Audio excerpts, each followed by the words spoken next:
Andrea Rognoni. Buongiorno Andrea, a te la linea.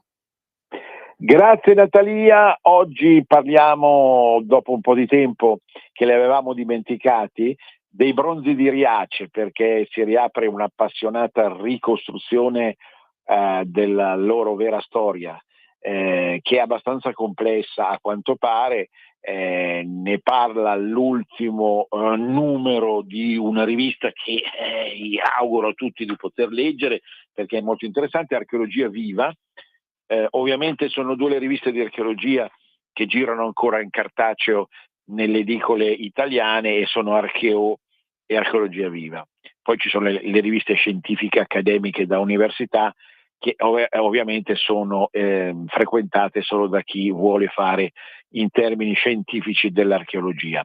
E i bronzi di Riace sono sempre al centro dell'attenzione perché costituiscono uno dei reperti più interessanti, più famosi e più sconvolgenti a vari livelli, anche estetico ed emozionale, di tutta la storia della Magna Grecia e dei ritrovamenti relativi ad essa.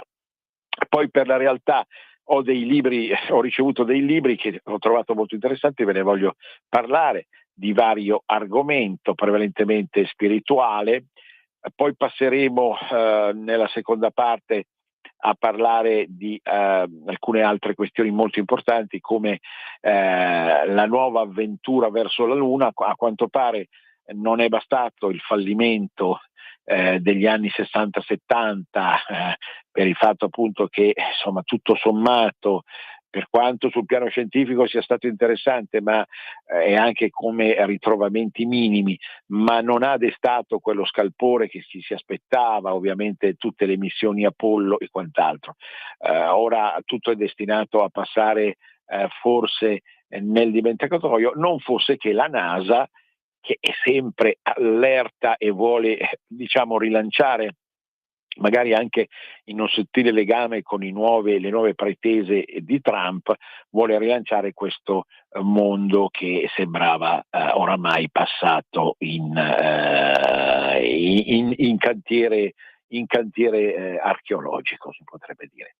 Allora, poi naturalmente tante altre piccole questioni, come per finire oggi Dante e l'Islam. Nuovi studi sembrerebbero apparentare la Divina Commedia ad alcune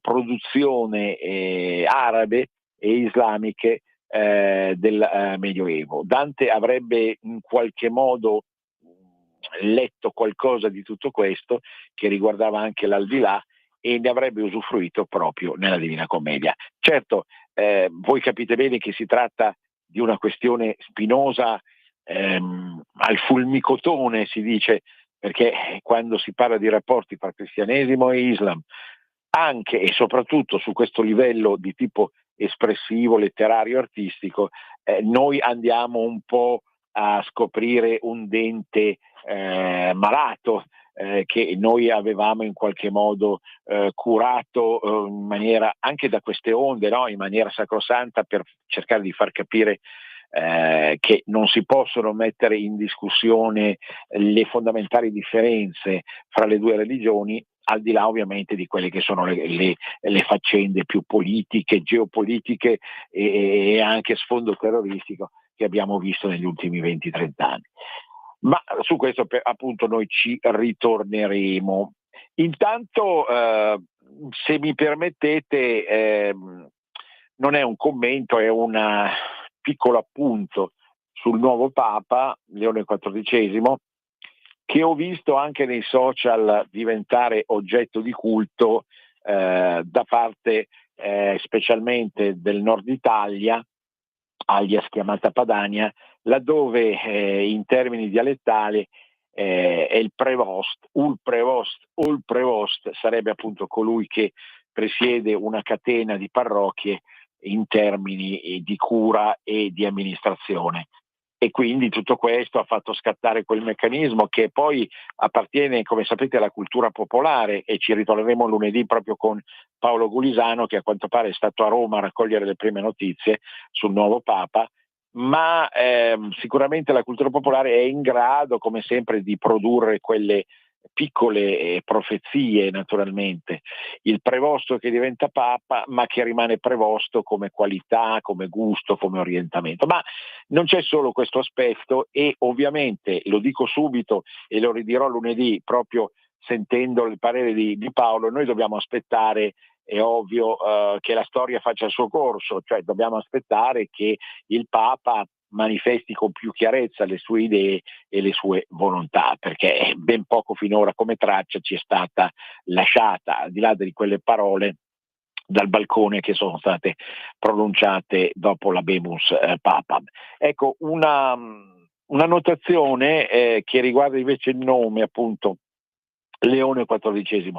Pochi si sarebbero aspettati un nome così roboante e un nome così medievale, a partire non solo da quello che fece Leone Magno e fecero gli altri leoni tanti secoli fa, ma proprio perché il recuperare una dimensione simbolica di natura zoologica in un contesto come quello di oggi, che è molto disincarnato, molto spiritualizzato nel bene e nel male, virtuale, eccetera, eccetera, rappresenta quasi un pugno nello stomaco. Non lo sto dicendo in senso negativo, sia bene chiaro, però secondo me ha sempre più ragione Roberto Vacca. Attenzione, Roberto Vacca è un personaggio eccezionale, matematico, ingegnere, scrittore, che è ancora vivente. Piacerebbe davvero intervistarlo per questa radio, vediamo se è ancora possibile, perché quando si raggiunge i 97 anni è inevitabile magari qualche piccolo acciacco, uso questo termine, questo piccolo acciacco che magari non rende perfetta la disponibilità a stare nel gioco, nella grande rete della comunicazione. Però Roberto Vacca scrisse, l'ho già ricordato in altre occasioni, adesso lo ricordo in maniera più esplicita, scrisse un testo fondamentale nel 1990, uscì nel 1990, Il Medioevo prossimo venturo. Il Medioevo prossimo venturo vaticina, sulla base però di tutto un calcolo scientifico che era proprio del personaggio, il quale detestava esoteristi, astrologi, altri esperti di profezie, ma a suo modo l'ha fatta la profezia, e secondo me ha avuto ragione Roberto Vacca, perché il prof. Dott. Ing. Roberto Vacca disse appunto che il 2000, il portafoglio del 2000, la carta d'identità del 2000 sarebbe stata quella del recupero di alcuni elementi formali o più sostanziali in ogni campo possibile e immaginabile di spunto medievale. Il Medioevo prossimo venturo. E fra questi non si può non vedere proprio nel nome, nella scelta del nome, appunto Leone, la volontà di recuperare quell'armamentario, quella, si dice in tedesco, Wunderkammer, quella stanza della meraviglia che è stato proprio il Medioevo religioso e non religioso. Leone. È anche un programma che è così stridente e opposto a quello di Francesco, che poi è l'immagine della pecora, dell'agnello che rischia di essere mangiato dal leone, che noi abbiamo già, ma sentiremo Gulisano lunedì, una bella sfida, perché ce ne sono stati 13 finora. È vero che l'ultimo ha inventato la Rerum Novarum, ha prodotto, ma è stata un'invenzione magica quasi, quella di Leone XIII, la Rerum Novarum sulla dottrina sociale della Chiesa, in alternativa, ricorderemo sempre, sia al marxismo che al liberalismo. Ma non è tanto e soltanto una questione di principi e di idee o di ideologie o neanche di politica, quanto proprio quel suggestivo, quella forza tremenda, suggestiva e potente del simbolismo, appunto, il simbolismo animale, perché è un animale come questo, il leone, che era stato, secondo me, in tanti campi parzialmente dimenticato, messo nel dimenticatoio, perché ovviamente un comportamento da leone oggi sarebbe difficile, è un animale feroce, ma è anche un animale leale, generoso, al tempo stesso prepotente, ma ovviamente i moduli di comportamento degli ultimi 50 anni sono stati ben diversi da quelli leonini. Forse è prevalso la volpe, forse è prevalso la iena, pensate ai programmi televisivi, forse ha prevalso lo scoiattolo, quello che si fa piccolo per riuscire a fregare, scusate, perdonatemi la battuta, meglio gli altri. Vedremo appunto sotto questo punto di vista, ma sono sicuro che l'illustre Roberto Vacca sicuramente un pensierino ce l'ha fatto, cioè ha detto ci ho azzeccato anche su questo, e Leone 14. Bene, i bronzi di Riace. Quando si accostano i bronzi di Riace, noi l'abbiamo fatto in occasione del 50° anno del ritrovamento, viene sempre in mente una vecchia querela, naturalmente, che riguarda il modo con cui viene gestito il patrimonio dei beni archeologici e artistici nella penisola italiana, per come viene gestito in ogni zona, naturalmente, a seconda anche di tanti spunti che questa radio ha già trattato in trasmissioni culturali, per esempio il problema di come le sovrintendenze dei beni culturali del nord non abbiano valutato fino in fondo, alla luce di un federalismo culturale ma anche della verità storica, non abbiano valutato bene fino in fondo il tesoro non romano, non greco che noi abbiamo al nord, ma di diversa origine, celtica, longobarda e quant'altro, appunto, che non è stato ancora ben valutato. Ma non voglio ritornare su queste spinose questioni. Qui si parla di un bellissimo reperto del sud che è diventato il fiore all'occhiello della Calabria. In questo momento si trova al Museo di Reggio Calabria, cioè i due bronzi si trovano al Museo di Reggio Calabria e fanno bella mostra di sé, direi sotto tutti i punti di vista. Ma il destino non è mai casuale, ha voluto che il ritrovamento negli anni 70 dei bronzi coincidesse con un recupero del valore del corpo maschile, che oramai veniva visto come modello di bellezza né più né meno del corpo femminile. Sotto questo punto di vista l'impatto con i mass media di allora, di 50 anni fa, è stato incredibilmente fausto, perché anche le prime forme di liberazione sessuale inducevano a rivalutare opere d'arte come queste sotto una luce di maggiore libertà e interesse sacrosanto e per nulla malizioso, ma come dire inserito in un programma di effettiva demistificazione dei tabù, è proprio nei confronti del corpo maschile, così perfetto, così bello, così assolutamente nudo nelle sue forme, diciamo così, complete, da destare anche lì, allora, 50 anni fa, un interesse che, ripeto, non aveva nulla di morboso, ma dimostrava quanto tutto sommato la bellezza non fosse più legata soltanto, come tradizione voleva, soprattutto il corpo femminile. Poi qui non addentriamoci in questioni che sono di lana caprina, perché poi sappiamo benissimo quanto l'antica Grecia in realtà avesse valorizzato già moltissimo il corpo maschile per tantissimi motivi che non andiamo adesso, si dice volgarmente al nord, a ravanare. Ora succede questo, che la storia dei bronzi appare piuttosto diversa da come ce l'avevano raccontato.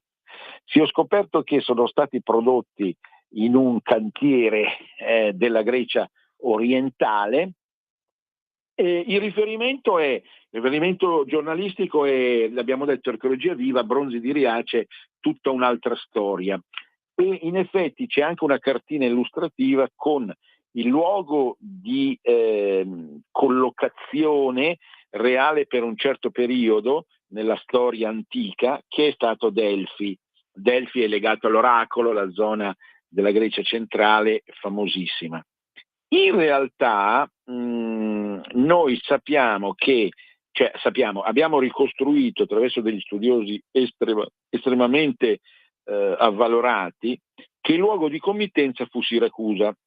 Il gioco è quello del rapporto meraviglioso fra sponde diverse, ma parlanti allora lingue uguali, come appunto la Grecia da una parte e la Magna Grecia dall'altra.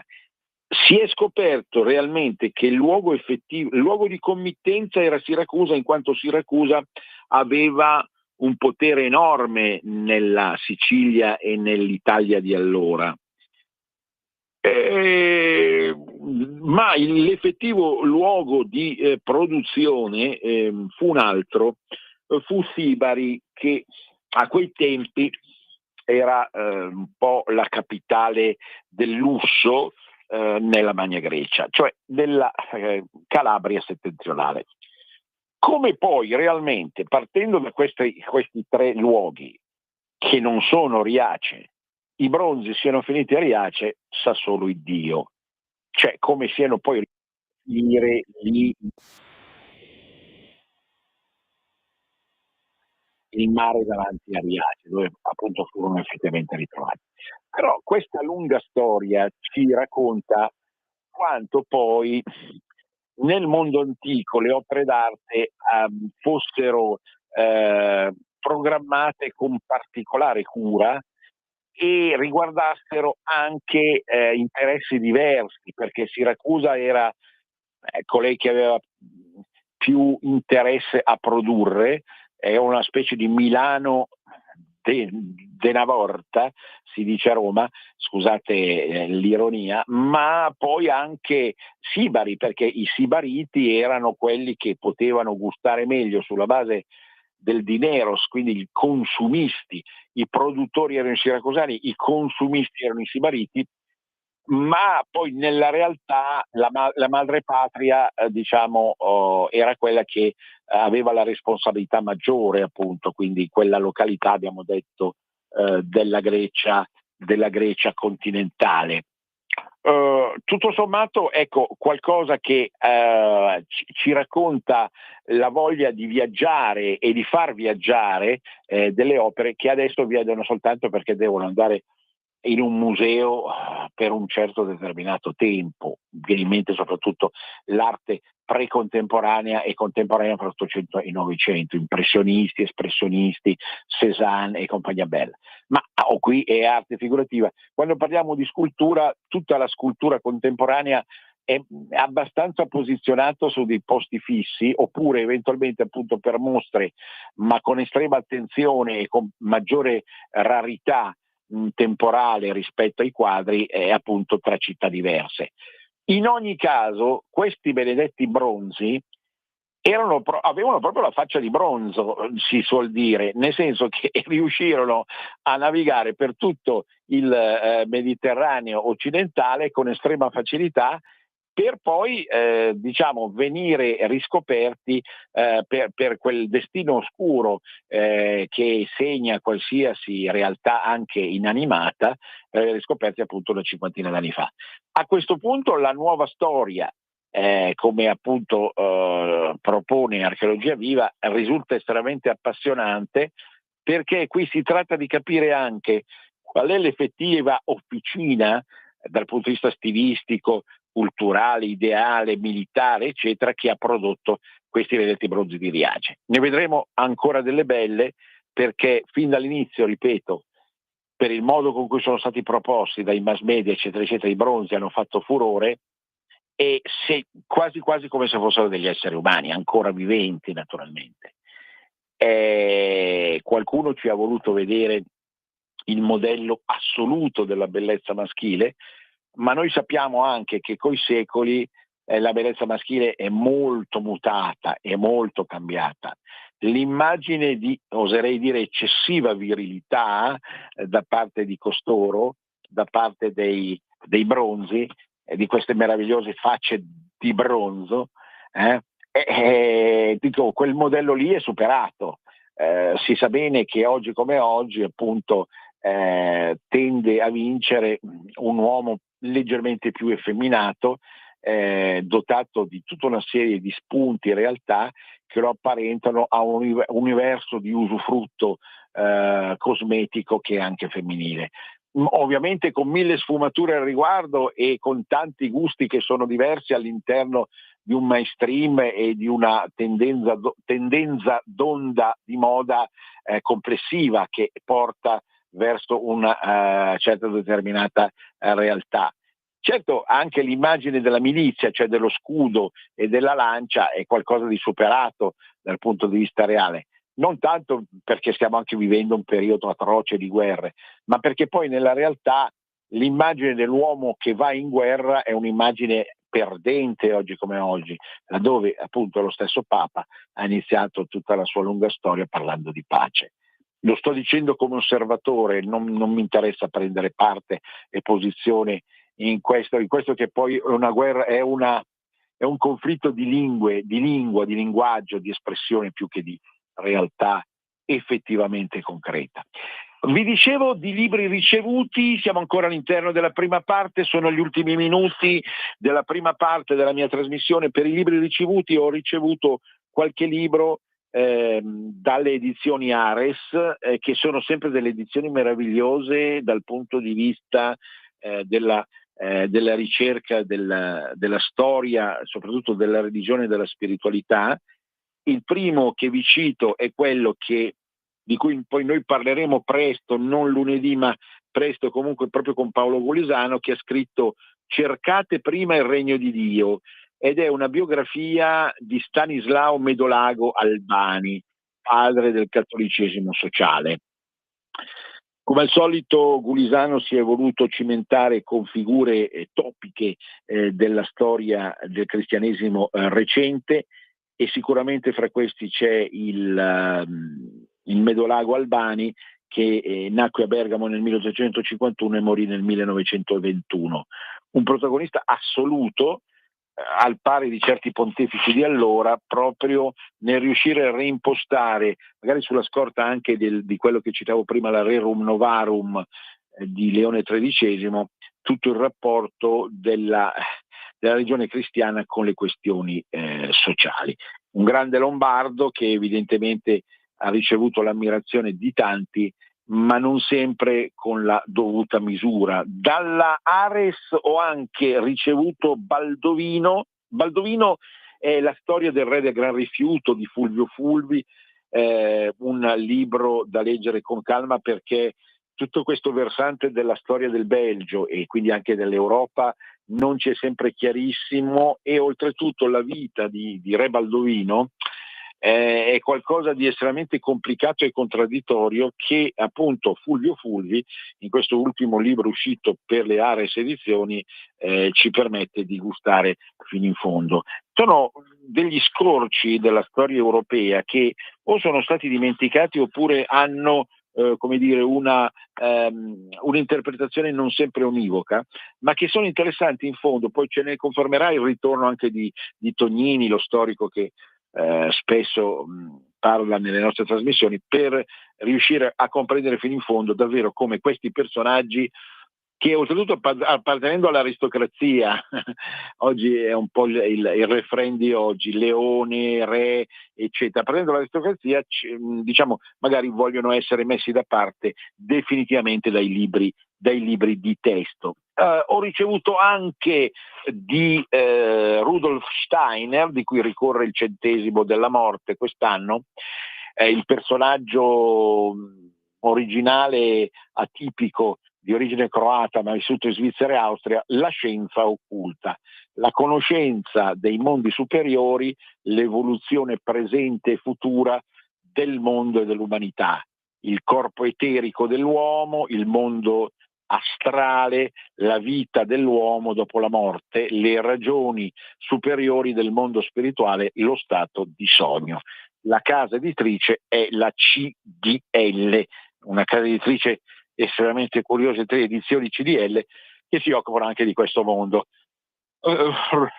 La mia curiosità versatile, dico io, voi direte anche un po' dispersiva, mi pone in uno stato di attenzione verso l'intero mondo della spiritualità, che è un mondo culturale per eccellenza, laddove evidentemente la barriera fra eretico o non eretico va a perdersi nella misura in cui non si propone certamente un ecomunismo stupido, diciamo così, e masochista, quanto invece la capacità di vedere come proprio nel corso del Novecento e nello stesso periodo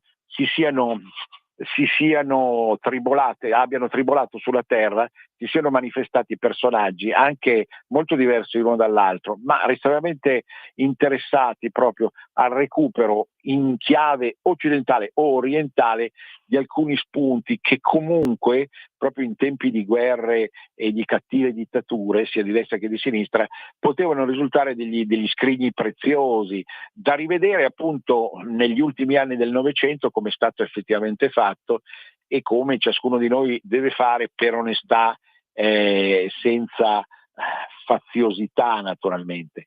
Certo, quando emerge una parola come occulta, le nostre antenne sembrano un po' barcollare, sembrano un po' vibrare in maniera inquieta e tempestosa. Bisogna sempre dare, lo dicevo poco fa, alle parole un loro valore reale, non lasciarsi intimorire dalle parole stesse, che molto spesso hanno nella lingua italiana una plurisemanticità. Io non ho mai amato moltissimo il diritto e la giurisprudenza, perché nel mondo del diritto e della giurisprudenza, che non è la politica, è qualcosa di diverso, anche se incide sulla politica, lo vediamo oggi come oggi proprio per le questioni riguardanti la magistratura e oltre, e simili. Quel mondo lì è un mondo che dà a una parola un solo significato e tende a darlo naturalmente in termini tecnici ed esclusivi. Ma purtroppo la mente umana è più variegata, è più eclettica, è più confusa e contraddittoria di quello che poi tendenzialmente si vuole restringere e definire. Siamo arrivati al break. Naturalmente chiedo a Natalia e ci sentiamo dopo. Ehi tu, non trovi più il segnale di Radio Libertà sulla tua radio DAB? Non disperarti, risintonizza! Sì, ma come? È facile, tasto menu, poi scegli il tasto corrispondente alla ricerca automatica dei canali, attendi qualche minuto e tutte le stazioni DAB della tua zona saranno disponibili. Sempre più liberi, con La Tua Radio è il nuovo sito che mette in prima pagina opinioni, firme, notizie, uno sguardo nuovo e originale sui fatti che ci circondano. Il nuovo quotidiano online, semplicemente radiolibertà.net.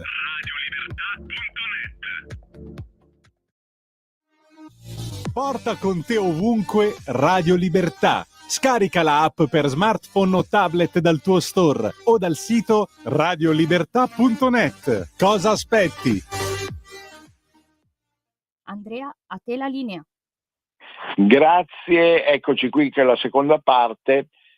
Come sapete, qualche volta la trasmissione si occupa anche di scienza o in generale o anche di astronomia e di astronautica, perché tutto diventa una scommessa oggi come oggi, in tempi complessi certamente, ma caratterizzati dalla, come sostiene il noto filosofo Umberto Galimberti, da una tecnocrazia quasi ossessiva.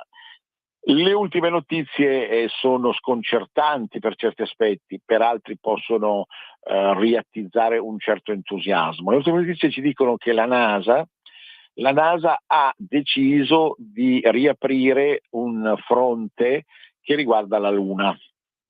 Naturalmente vengono qui in mente tutta una serie di ricordi anche letterari su come la Luna è stata trattata da Dante, è stata trattata da Ariosto. Ricorderete che nell'Orlando Furioso il povero Orlando, grazie ad un mago, riesce a ritrovare il senno proprio sul principale astro, principale satellite della Terra, il senno che aveva perso.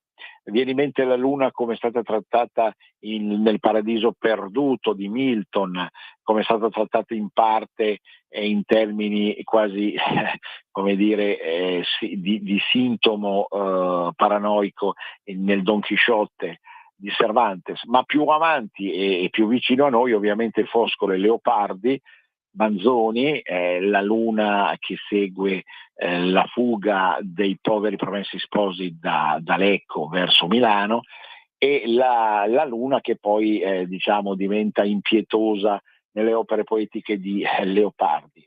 Noi ragazzi del 56, scusate la battuta perché era già una famosa canzone, siamo stati abituati a credere che la Luna si potesse raggiungere. Così almeno ci hanno fatto credere. Poi è nata la storia che probabilmente in termini quasi satanici gli States sono riusciti a farci credere che quella famosa navicella era arrivata sulla Luna, ma si trattava solo di un deserto dell'ovest degli States. Non lo so, ma vedete, la lente con cui una cultura anche e soprattutto identitaria, attenta ai simboli, ne parlavo prima di Leone, vuole ricostruire quello che è realmente accaduto, non ha neanche bisogno troppo di una verità assoluta, anche se la verità va ricercata in termini di perseveranza dal punto di vista dell'onestà e della filosofia morale. Cioè sicuramente adesso è scattato un meccanismo di nostalgia, non vorrei che ci fosse anche qui lo zampino di un certo Donald Trump, che addirittura qualcuno ha visto anche come sparring partner Pigmalione dello stesso Leone XIV.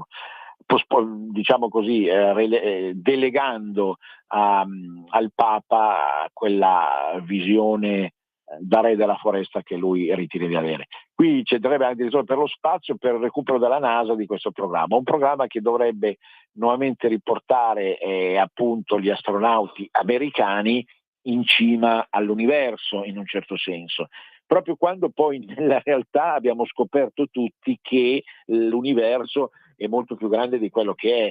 Quindi Scientific American, la bella rivista che appunto viene italianizzata in Le Scienze e che ritrovate appunto tutti i mesi in edicola, ci parla di destinazione Luna perché nei prossimi anni l'umanità potrebbe tornare, così si scrive, sulla Luna con il programma appunto della NASA Artemis, ma non mancano le insidie. Naturalmente andrete a leggerlo, ci interessa meno gli aspetti strettamente tecnico-scientifici perché forse non siamo neanche all'altezza di giudicarli. È gustoso il nome del programma, Artemis. Pensate che esiste anche un asteroide scoperto una cinquantina d'anni fa, quindi verso la finire del Novecento, che si chiama Artemis. Artemis sarebbe Artemide, la dea della caccia, la Diana romana, l'Artemide greca. Perché si è voluto chiamare così questo programma, nuovo programma NASA? Perché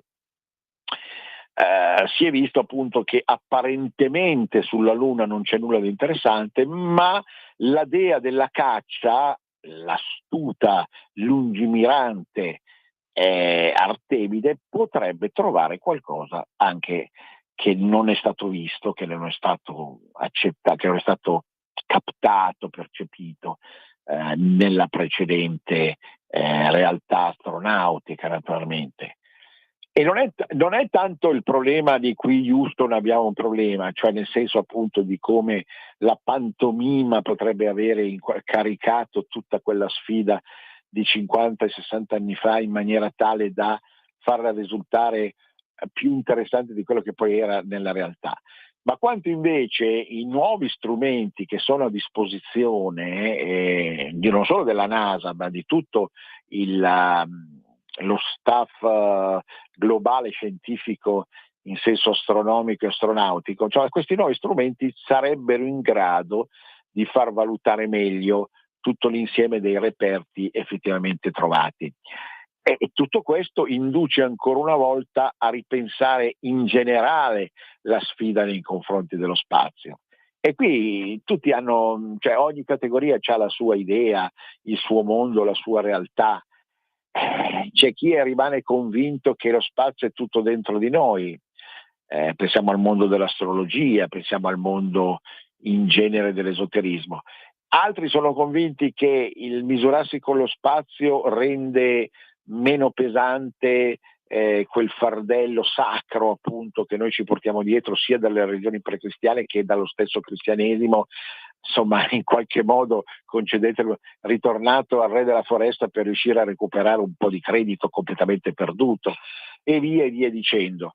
Quello che poi in realtà di questo programma, quindi che verrà esplicitato nei prossimi mesi, quindi il 2025 dovrebbe diventare il nuovo araldo, insomma, il nuovo almanacco del XXI secolo, esplicitarci fino in fondo questa realtà. Quello che poi in realtà appare più clamoroso è proprio il fatto che l'America ha voglia di ritornare grande sotto tutti i punti di vista, attraverso un papa, attraverso un presidente, attraverso la dimensione astronomica, astronautica, perché soffre un po' di quei problemi, anche questo oggi me lo dovete passare, di quei maschi, abbiamo parlato dei bronzi di Riace prima, no?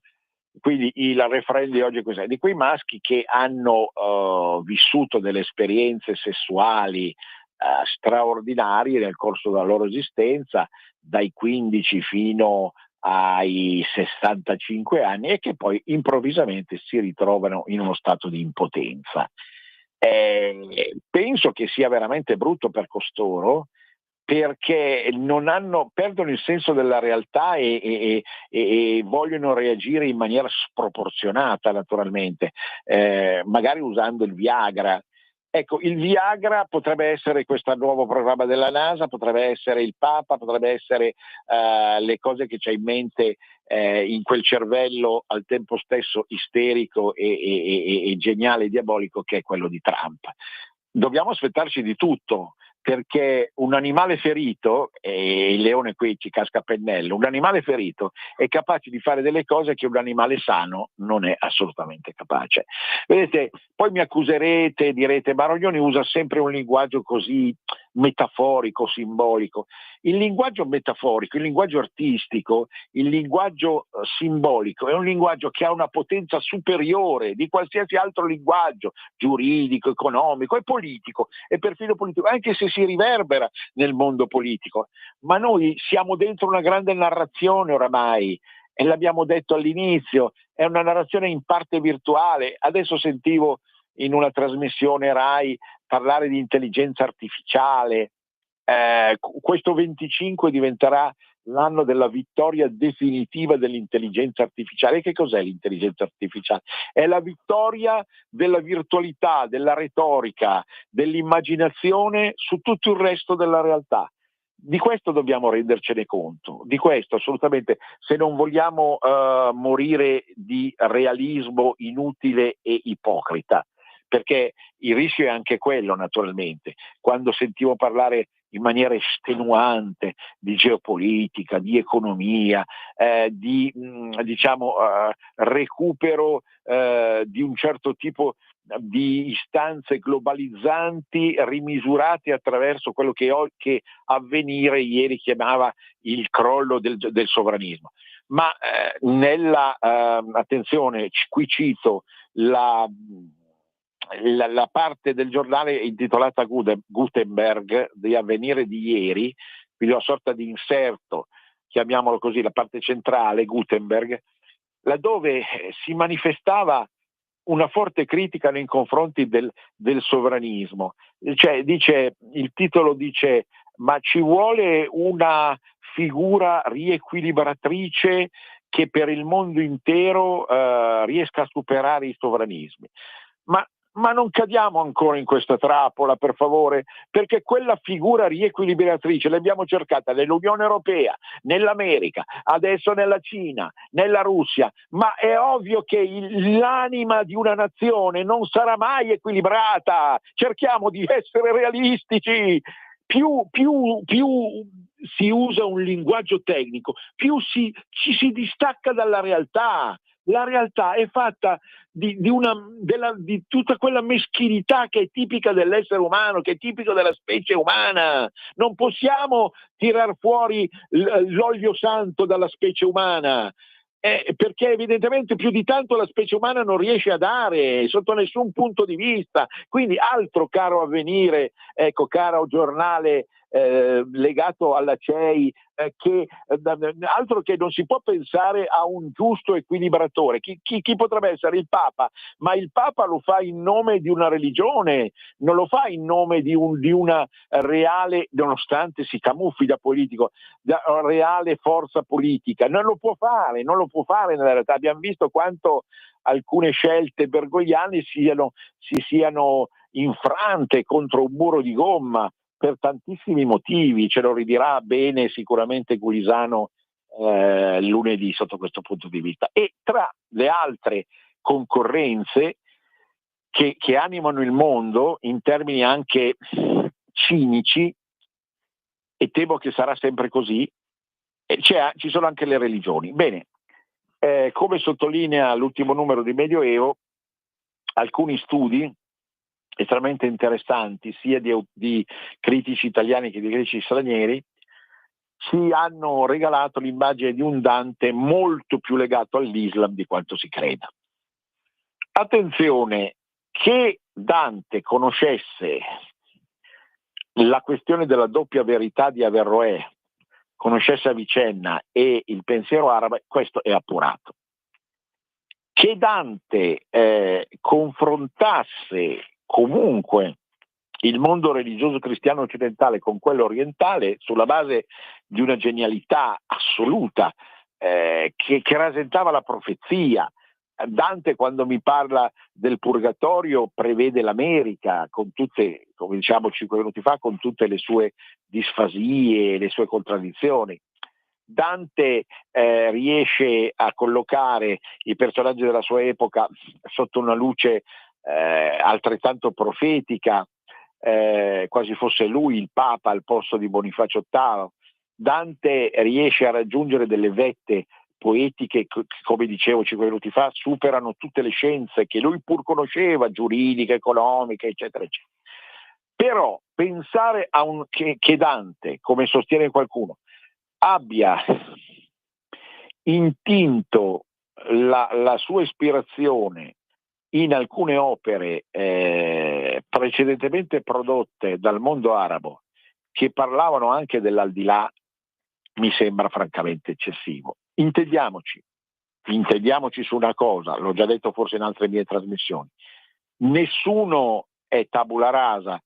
Manzoni si rifece in parte a Porta, il grande Shakespeare si rifece a tutta la tradizione precedente inglese, senza arrivare a copiare, ma comunque non nasce mai niente di completamente nuovo nella mente umana. Su questo siamo perfettamente d'accordo. Giustamente qualche anno fa girava anche la sottolineatura di un legame con la navigazione, scusate, di Brandano, un grande personaggio irlandese che avrebbe ispirato lo stesso Dante. Allora noi del nord potremmo dire che sicuramente Bonvesin della Riva aveva già scritto qualcosa che assomigliava alla Divina Commedia, mettiamola così, va bene. Non siamo qui a rivendicare appunto una padanità vincente rispetto alla toscanità. Però qui si confrontano anche dei mondi religiosi che non potevano essere simili, allora e sono marcatamente diversi oggi. E quindi quello che voglio dire, avendo io insegnato la Divina Commedia, ecco, non blaterato dei pezzi a 200.000 euro a serata come Benigni, ecco, con tutto il rispetto, ma avendo io realmente insegnato la Divina Commedia, non posso che ritenere a ragion veduta che Dante abbia scritto qualcosa di assolutamente originale nella misura in cui pensava con una mente occidentale, con una mente italiana, con una mente che apparteneva alla migliore tradizione europea, anche quando conosceva o si confrontava con il mondo islamico. Quindi c'è della malizia da parte di alcuni autori o di alcuni divulgatori proprio riguardo alla possibilità che alcune scelte, non solo dantesche ma anche di altri autori, provenissero dall'Oriente, in particolare dal mondo islamico, il quale non poteva avere l'esatta concezione dell'inferno, del paradiso e del purgatorio che ha la tradizione cristiana, peraltro oramai, spiace dirlo, superata anche dai papi più recenti o da altre fonti e dibattiti che animano, basterebbe appunto riaprire Avvenire, come abbiamo fatto poco fa, la divulgazione della dottrina cristiana. Sarebbe bello appunto risentire anche su questo Paolo Gulisano, però al di là degli aspetti contingenti rimane una struttura di base, quella appunto della religione cristiana, che è radicalmente diversa dalla struttura della religione islamica. Per cui tutti questi studi cercano un po' di arrampicarsi sugli specchi e ci lasciano non amareggiati, ma ci lasciano perplessi, ci lasciano molto perplessi.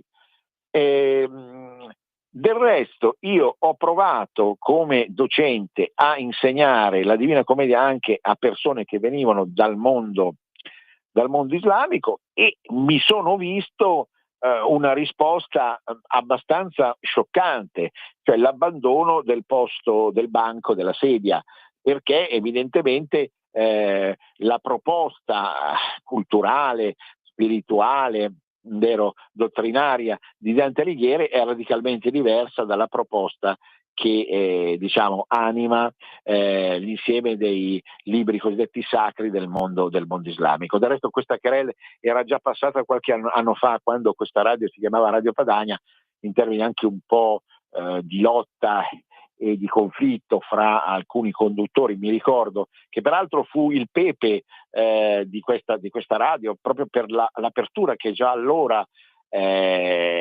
manifestava e che adesso si è ampliata proprio in nome della libertà e di quella vena di liberalismo che è riuscita a penetrare appunto le nostre onde. E tutto questo ci induce appunto comunque a vedere favorevolmente ogni ordine di studio reale nei confronti di Dante, che rimane lo zenith della nostra cultura, della nostra letteratura e della nostra arte, non ci sono dubbi. Però non si può neanche forzare il testo e non ci si può mettere una benda sugli occhi di fronte a quelli che sono delle parole, delle idee, delle forme concettuali tipiche del mondo occidentale. Un altro esempio, l'astrologia. Dante conosceva l'astrologia e anzi tutta la parte dell'inferno è basata anche su alcune premesse di tipo calendariali e astrologiche, ma l'astrologia occidentale era diversa dall'astrologia araba, tanto è vero che si parla per il mondo arabo di parti arabe, cioè di una struttura di lettura oroscopica completamente diversa da quella occidentale. Quindi è inutile tentare di forzare le cose e cercare di comprimere in un unico calderone che tende appunto a smussare completamente gli angoli e a far passare islamismo e cristianesimo come due facce della stessa medaglia. Né devono turbare più di tanto le immagini che ci arrivano da alcune plaghe del mondo veneto, dove si accompagnano i ragazzi di una scuola cattolica a pregare all'interno della moschea, perché queste commistioni, questi abbracci puzzolenti fra realtà completamente diverse non cambieranno la sostanza non riusciranno, in barba agli insegnanti che hanno deciso che sia così, non riusciranno a scalfire la coscienza reale del mondo occidentale, non ce la faranno, non passeranno, non c'è niente da fare. E quindi certamente poi in chiave politica noi possiamo protestare, possiamo vedere lo zampino del maligno in tutto questo? Possiamo proporre magari con una sorta di utopia e di incanto illusorio al nuovo Papa Leone di fare davvero il leone, di fare davvero il leone. Però quello che poi conta è l'opinione pubblica, e l'opinione pubblica non è stata ancora sedotta, ecco, da questa realtà che vuole proporsi sempre come l'alfiere della globalizzazione. Appunto, citavo prima Avvenire sotto questo punto di vista, ma potrei citare tantissime altre riviste che insomma rimandano a quella determinata realtà.